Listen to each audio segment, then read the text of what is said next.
Okay, people, so this is February 1st, 2018. I'm just going to do a little update here before I go have a bath, because I'm a nervous wreck. Like, seriously, all day I've been just, like, vibrating, right? Because it is the first, and this little house is, like I said, it's stuck. It's just stuck, right? It's like in a cocoon or something. Because the rent's not getting paid, people. Fuck. There is some money from one person going to the landlord. There's another one in the works, should be going to the landlord within the next day or two. My daughter's rent came in, but my daughter's disappeared. So, well, she was there yesterday, but I haven't seen her. Like, I've gone back and forth a couple times today, and I haven't seen her at all. So whenever I don't see her, you know, I always worry as her mother, right? Because, like, you know, she comes into some very volatile environments, and it shows in her behavior when she gets back, right? And not only that, but she's not well. Outside of that, though, I was told that she's calming down when she is at the house, and you know, she's doing much better, right? In terms of, you know, first day or so and a couple days, it was just, you know, she was a little, like I said, war with me, right? But she calmed down, but then haven't seen her all day. So is she in the hospital, people? You know, or is she in jail, people? Or, you know, where is she? Right? So hopefully she'll be getting on methadone, like, very soon. It'll just be better for her, right? But outside of that, the other people haven't moved in yet. They keep saying they're moving in, but they don't move in. And, like, I don't get it. Right? So I'm in panic mode, pleading with the landlord to be patient, right? Because I'm dealing with people that are not well. That's the only thing I can explain. You know, they don't have access to a phone, many of them, right? Some of them do, most of them don't, you know? And, you know, people are, but the thing is, we don't know if we should be looking for more people. So we're asking around just in case those people don't move in. You're next on the list, kind of thing. And so what's happening is other people are getting excited to maybe get a room, and now they're hanging in the balance. You know, it's like, it's turning into like a domino effect here. So then, you know, it's like, you know, there's a good chance you'll get the room because the other people aren't moving in, and, you know, you catch up with the other people and they say they're going to be there tomorrow, and today is here and nobody showed up, and, you know, landlord still hasn't gotten the rent, and, you know, and I'm like, fuck, $1,900 in rent alone, people. And I put the hydro in my name today. Because the landlord wants it in somebody else's name. Next will be gas. And I'm like shaking my head thinking, what the hell are you doing? Your own hydro bill is $445 every 2 months. Right? And I can't even hardly meet that, people. And if you don't pay hydro, you know, they're the first ones to cut you off. At least with the credit cards, you can stretch them out. Hydro? No way. Nothing. You don't even get an inch to breathe with hydro. So I'm trying to find some faith in here somewhere. Like, just have faith. Just have faith. But we can't leave it for too many days. So I kind of went over to the house and I got a little loud with Dean, and I'm like, Jesus Christ, what the hell's going on here? And he's like, whoa, because he hasn't, you know, seen me get aggressive, I guess you could say, right? Because, you know, like, I'm responsible for the house, people. It's my responsibility to collect the rent, to make sure that the rent is delivered to the landlord, whether it's done through mail or whether it's done through me.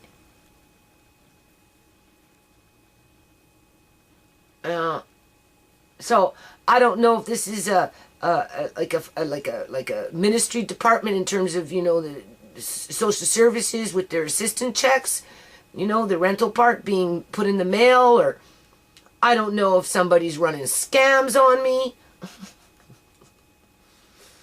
Like, I'm so in the dark. And I don't want it to get ruined for the people that will be living there for the duration of the months that we're there. And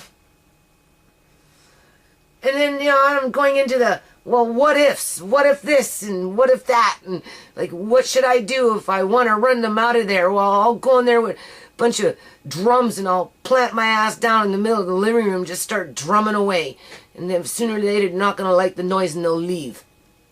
Or, well, I could cut off the hydro. I just won't pay it. Well, if there's no money to pay it, I won't be able to pay it. And the hydro will get cut off. And then they'll be cutting off my fucking house. They'll cut off at that house and cut off at this house.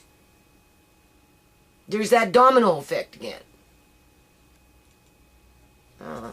Landlord, the official landlord, the real landlord, you know, today's first. He should be getting the rent today in full.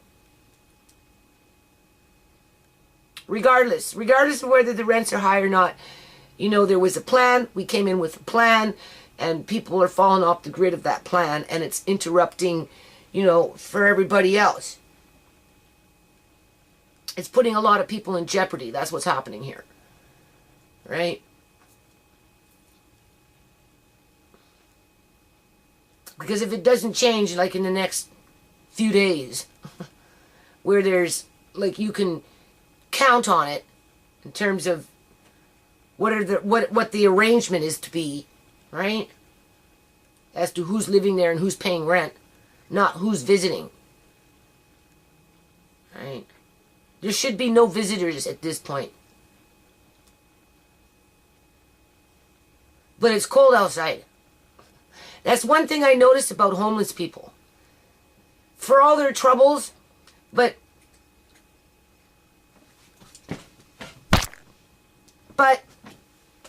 it's standard for human beings that when under extreme stress and poverty and hardship, I guess by survival instincts, we tend to come together and we help each other, right? We help each other. And that's how the group survives, right? In terms of the community.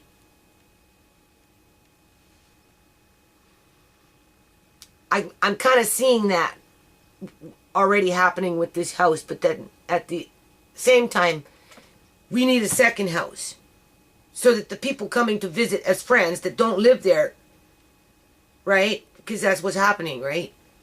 It's not a bad thing. They haven't been disrupted. Some of them are very nice. I've met, you know, a few people already, and you know, very polite, very nice, right? Some of them already want a room themselves. They want to live in this house themselves, right? So we need another house. But we're not going to get another house if the landlord's not going to get their rent on time. And they're sure now not going to get another house if the hydros get cut off before we even get off the freaking ground. And apparently there's some little turf war going on around out here. I don't know. All I know is when the Wolf Gang was over there, the Wolf Pack, right, that group with that house, I didn't bother them, people. So if they're sniffing around, they shouldn't be bothering me. Okay? You can't let that stop progress, right? Just like, you know, well, should I or should I not put my John Henry on that hydro bill? As if I've got any money to pay another hydro bill, right? Especially with individuals that, I don't know, like, if you keep being told yes, yes, yes, and it's not happening, nothing's happening, how long do you before you smell the coffee kind of thing, right? But then it goes to, well, I'm ready to rent the room now, and then it goes to, well, no, we can't, not until we know for sure those people are not moving in. So we go talk to those people over there saying, yes, yes, yes, we're moving in, it's in the mail, nothing's in the mail though, nothing's coming. and they're not moving in, but today's the 1st, tomorrow's the 2nd.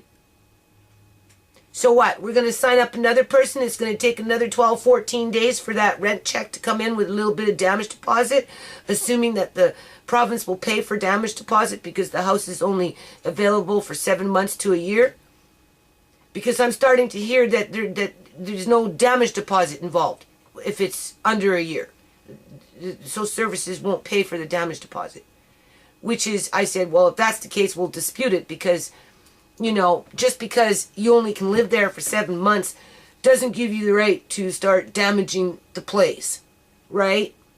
Or what if they don't pay their rent for the last month and they use up all this hydro, right? The hydro still has to come to an end balance when everybody vacates the premises. So we might need that damage deposit for freaking hydro yet. But they've been good with lights. They've been actually pretty good. For the people that's been in there right now, they've been pretty good. They're cleaning up after themselves all the time, right? They keep the heat reasonable. Only one time did I go in there and it was like up too high. I guess they forgot, right? So I left a note. And every other time I've been in there, you know, the temperature in the house is reasonable in terms of, you know, usage of gas.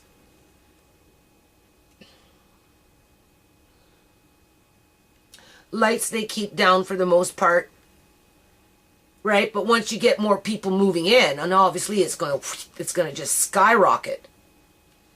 Currently, the hydro's at $44 a month.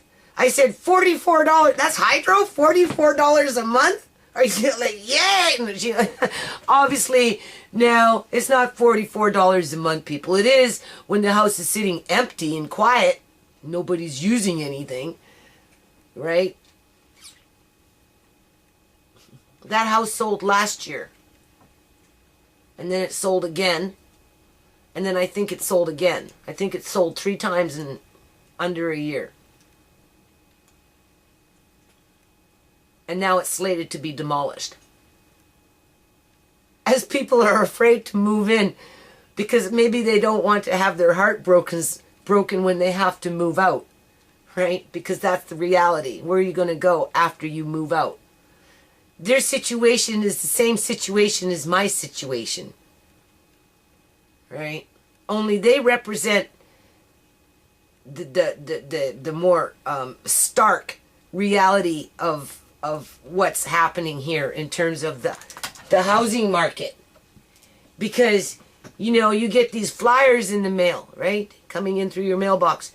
And, you know, it's realtor after realtor after realtor, you know, selling all these houses out here, right? Some of them are just regular staples where they sell 3-4 times a year, the same house, over and over and over again.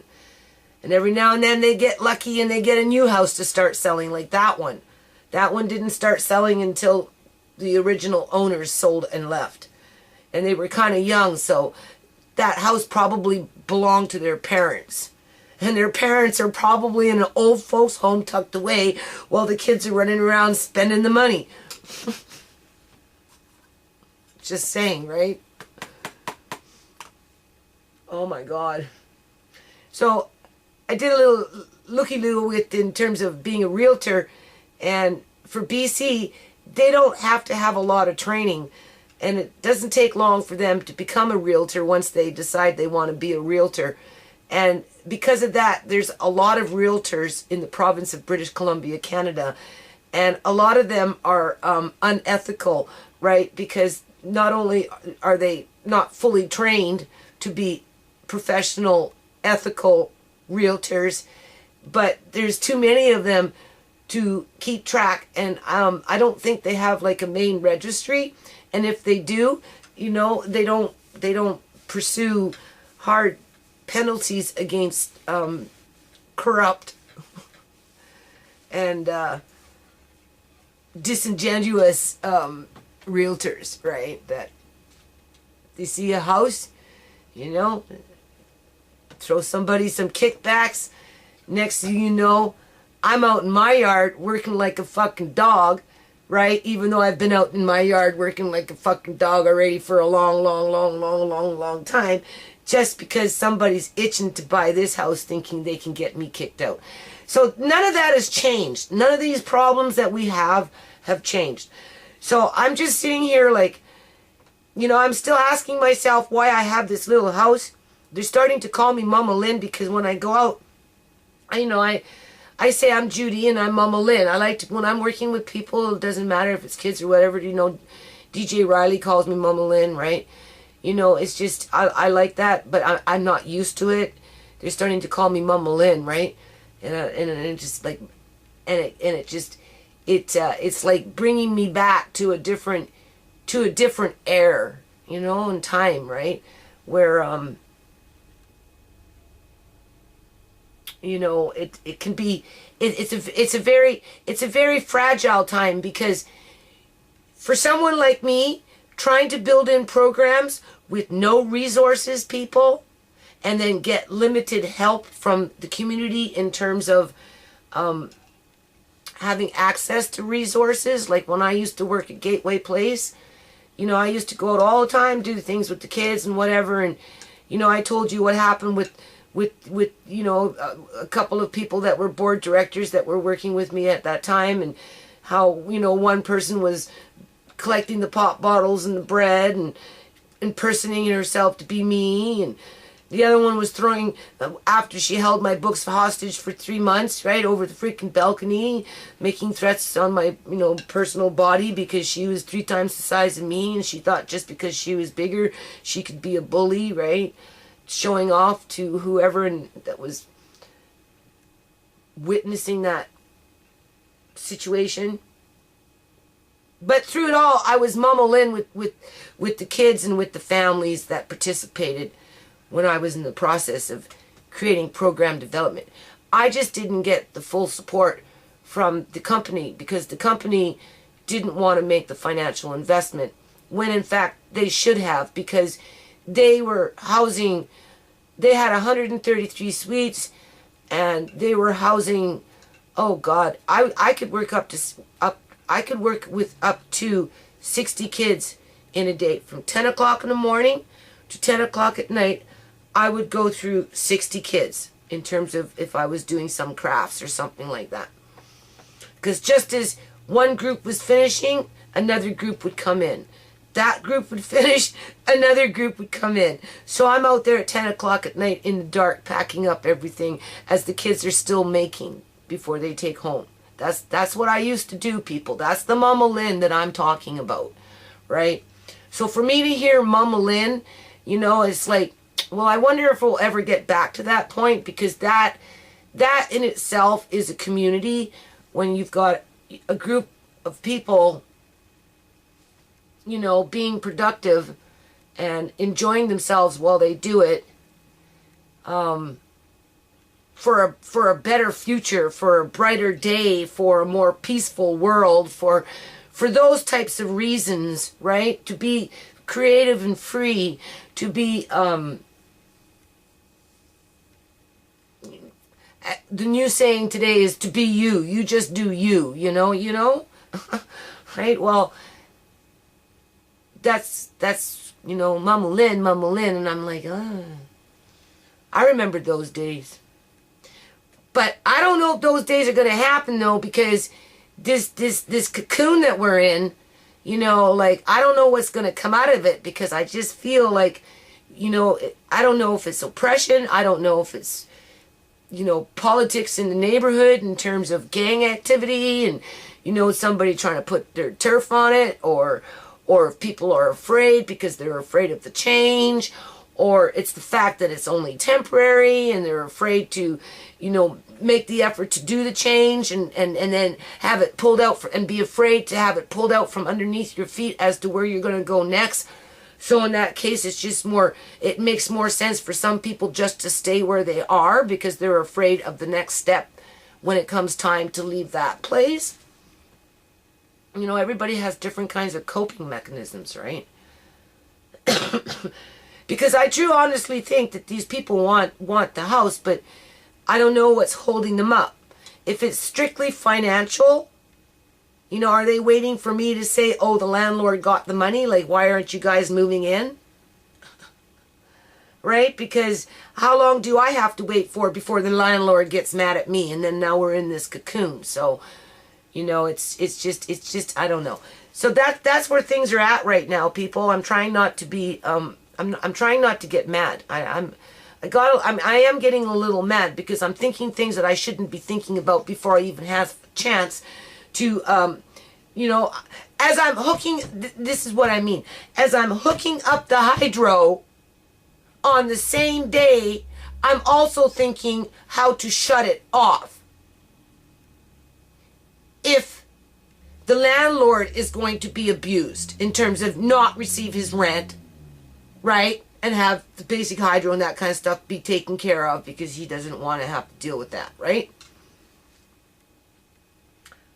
And considering the circumstances, he shouldn't have to unless he himself was a charity, because he's already done a charitable act, right? And I thanked him today for this, you know, in terms of being patient, because I'm kind of pleading, like, please, you know, this is what they're telling me. I'm talking every day, you know, like, how much more can I be doing?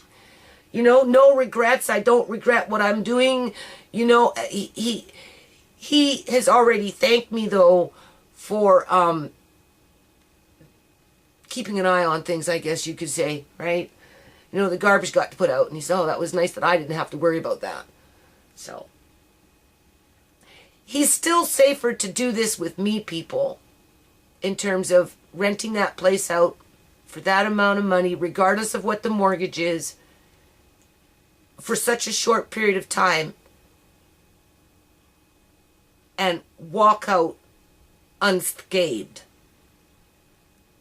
in terms of it could quickly and very quickly become a squatter's house. And that's what I've been watching for. And this is not, and I already said it, it's not a squatter's house. You know, I've already put my foot down. This is not a squatter's house. There is no squatting. So I'm hooking up hydro, thinking how to clear out of the house if I have to, because it will not become a squatter house.